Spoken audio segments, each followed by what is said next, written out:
Դե ինչ դիտեցին Կասկադի մասին պատմող տեսանյութը եւ հիմա հոգեբան ժեստ հոգեբանական կենտրոնի համահիմնադիր Մարիամ Մերաբյանն է միանում մեզ իր տաղավարից հենց հիմա։ Ինչպես խոստացել ենք նախորդ շաբաթ մեր սոցիալական էջերում տեղեկացրել ենք, որ այսօր հենց ուղիղ եթերից տրեյնինգ ենք անելու, բարձրացնելու ենք ձեր ինքնավստահությունը, մեր բոլորիս ինքնավստահությունը։ Մարիամ, մենք պատրաստ ենք, բարի առավոտ։ Բարի առավոտ։ Բարի լույս, ես այն ակտիվությունը, որ այսօր ստացել եմ, երբ ենք սկսում, ցույց է տալիս, որ հիմա էկրաններից այն կողմ մեզ սպասում է հրաշալի մարդկանց մի խումբ, ով շնչել է, արտաշնչել է եւ սպասում է ի վերջո վերջնական հարված հասցնելու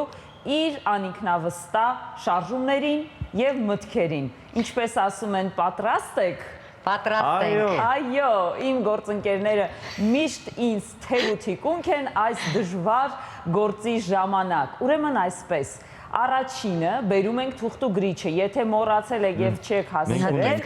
ես կսպասեմ հաշվելով մինչեւ 3-ը, գնացինք։ Մենք ունենք, պատրաստ ենք Սամվելը։ Խնդրեմ, եթե չեք հասցնի գրել, դիմեք Նելին եւ Սամվելին եւ նրանք հին բարի ձևով կոնսպեկտը կուղարկեն ձեզ։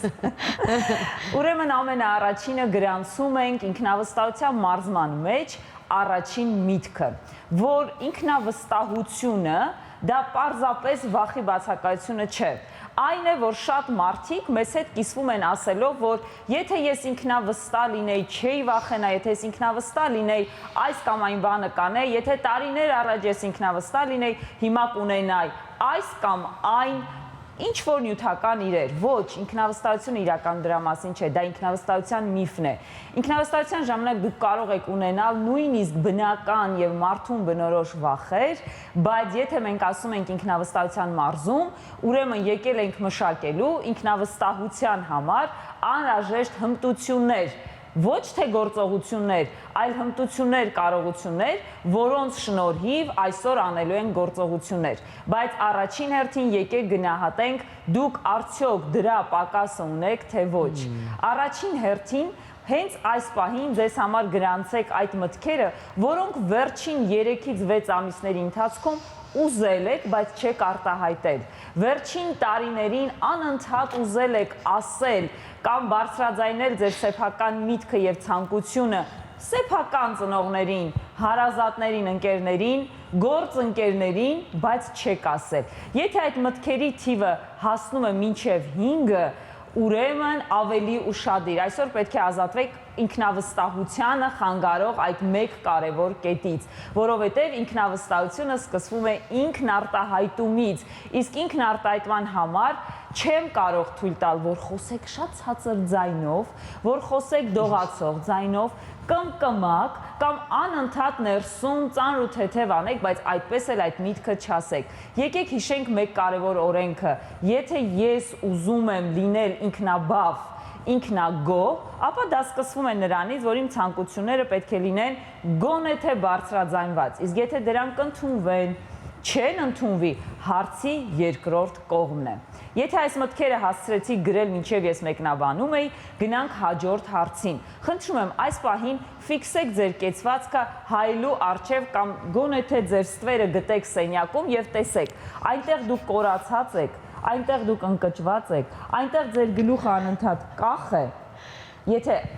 այդ կեցվածքը ես կարողացա ստանալ էկրանի առջև, ուրեմն ձեզ համար դա հենց հիմա ինքնագնահատման կարևոր կետ է։ Եթե կեցվածքի մեջ ուսերը թույլ կախված են, ձեռքերը անընդհատ թաքնված են եւ դուք խոսում եք ահա այսպես, կրկին արկա է ինքնավստահությանը ոչ բնորոշ կեցված։ Եվ եթե նախորդ խոսքի մեջ բարձրաձայնեցինք, ձայնը շտկեցինք եւ կեցվածքը ուղեցինք, ապա մենք արդեն մեկ քայլ առաջ ենք մեր կողմից քննարկվող հարցի շուրջ։ Ես ուզում եմ ձեզ հարց տալ, դուք հասցնում եք գրանցել, դուք հասցնում եք շտկել։ Եթե այո, լավ է, եթե ոչ, ապա անպայման կհետևեք YouTube-յան ալիքում, առավոտը շանթում, հեռուստանախագծի շրջանակներում մի քանի անգամ առաջ ու ետ անելով, որպեսզի հասցնեք այս ամենը։ Գնացինք, եթե այս 3 կետերից հետո մեզ համար կարևորագույնը գալիս է հարված հասցնելը, ապա հարվածի ժամանակ հետևյալն է, դուք անընդհատ անում եք այն, ինչ ձեզ առաջարկում են, թելադրում են, թե դուք նաև կարողանում եք ասել ոչ։ Վստահ եմ իմ սիրելի համայնքում իմ գործընկերները կասեն այո Մարիամ, պետք է նույնիսկ սկսել ոչ ասելուց, բայց Մարիամը միշտ սկսում է ամենասկզբից։ Շտկում ենք այն ինչ կարևոր է եւ գալիս են կենտրոնական խորքային հասկացության։ Իսկ ինչու չեք կարողանում ասել ոչ, երբ միաժամանակ դուք համաձայնվում եք ամեն ինչին, դուք սիրալիր եք ամենքի հետ, բոլորի գործերը կատարում եք առաջ եք տանում, բայց նայում ենք ետ ու տեսնում ենք, որ ձեր գործերը ետ են մնացել։ Եվ հենց հիմա ստանում եք գործնական առաջադրանք այս ամենի հետ կապված։ Գրել գործողությունների պլան, որոնք դուք հենց այսօր այս ամսաթվով պետք է անեք, գոնե թե այդտեղ պետք է պարտադիր լինի ոչ ասելու կարողությամբ 1-ից 3 նախադասություն։ Կարողացեք մի քանի զանգ մերժել, պարտադիր ասելով, որ չեք ցանկանում, ժամանակ չունեք կամ կմտածեք։ Դադարեք միանգամից, առանց երկար մտածելու եւ սեփական ռեսուրսները հաշվի առնելու համաձայնվել, իսկ հետո տառապել ժամանակի բացակայությունից կամ այրման համախտանիշից։ Ինչ է ուզում ինքնավստահության մարզման այս վարպետաց դասը ձեզ համար որոշել, որ լսեք ձեզ, առաջ բերեք ձեր մտքերը, կարողանաք մերժել ինչ ձերը չէ եւ ամենակարևորը ինքնավստահության մեջ պետք է ունենալ կեցված։ Չէ որ ձեր կեցվածքը ձեր այցեքարտն է, իսկ եթե ձայնի բարձրությունը կարողանում եք ընկճված, ընկած տեղից բերել առաջի պլան, ուրեմն մենք մեր սիրելի թիմով այստեղից ձեզ շնորհավորում ենք։ Առաջի դասը կայացած է։ Իսկ եթե դժվարացաք որևէ կետ անել, պարտադիր մեկնաբանությունների դաշտում ուղղեք հարցեր, գրեք նամակներ եւ մենք մեծ սիրով հենց այս տաղավարից կանրադառնանք ձեզ հուզող հարցերին։ Մարիամ, բայց շատ անգամ, երբ մենք լսում ենք օրինակ մի խնդրանք մեզ, փորձում ենք անպայման օգտակար լինել մարդկանց եւ դա ասել, որ տեսեք, մենք մի բարի բան արեցինք, անգամ մեզ զոհաբերելով, ինչ որ մեկին մի լավ քայլ արեցինք։ Արդյոք սա այդտեղ բախում չունի, թե դա էլ ունի որևիցե սահման, կամ ավելի բարձր տոնով խոսել եւ ավելի ինքնավստահ արտահայտվելը, դա չի խոսում նաեւ այն մասին, որ մի փոքր ավելի այսպես ինքնագնահատականից զատ ասում են մարդը կարծես շատ մեծ կարծիք ունի իր մասին։ Որտեղ է այդ չափանիշը հասկանալու համար, արդյոք չանցանք մի փոքր առաջ եւ այստեղ է այդ հատող գիծը։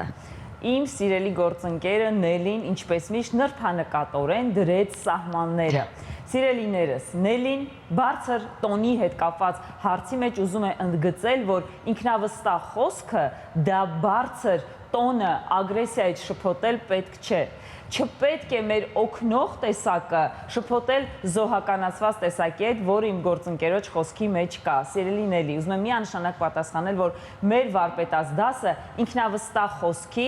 ինքնավստահ ներկայացման եւ սեփական արժեհամակարգին տեր կանգնելու մասին է, որովհետեւ հակառակ բևեռում մարդիկ են, որոնք արդեն այրվում են եւ այդպես էլ սեփական ռեսուրսները չեն բացահայտել։ Շատ լավ, Մարիամ, բայց ինչպես ասել է ժամանակին մի շատ խելացի մարդ, անինքնավստահությունը վատ բան է։ Ինքնավստահությունը, գերինքնավստահությունը էլ ավելի վատ բան է։ Ինչպես գտնել այդ չափը, ինչպես գտնել այդ սահմանը, որ լինել վստահ, ինքնավստահ, բայց ոչ շատ, բայց ոչ էլ հակառակը։